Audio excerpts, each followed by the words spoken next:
Le blanchiment est le processus qui permet de donner une légitimité apparente à des fonds illicites.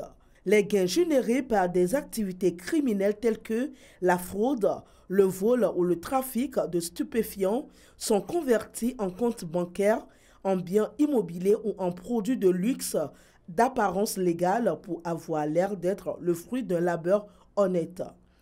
Les délinquants peuvent ainsi s'enrichir et vivre leur vie sans attirer l'attention.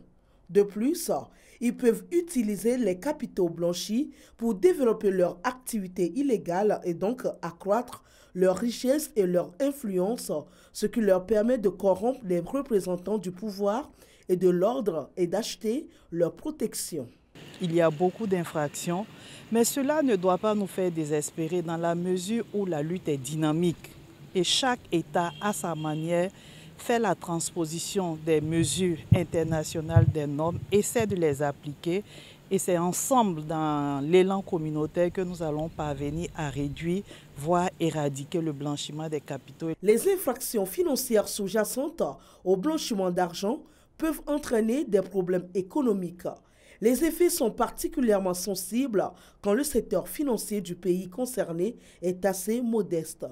Nous dépouillons nos États de ce qui devait être de manière normale. Il y a une croissance économique qui est bloquée à un moment donné et les populations ne bénéficient pas des fruits de la croissance. Aujourd'hui, nous voyons que notre espace est miné par l'insécurité.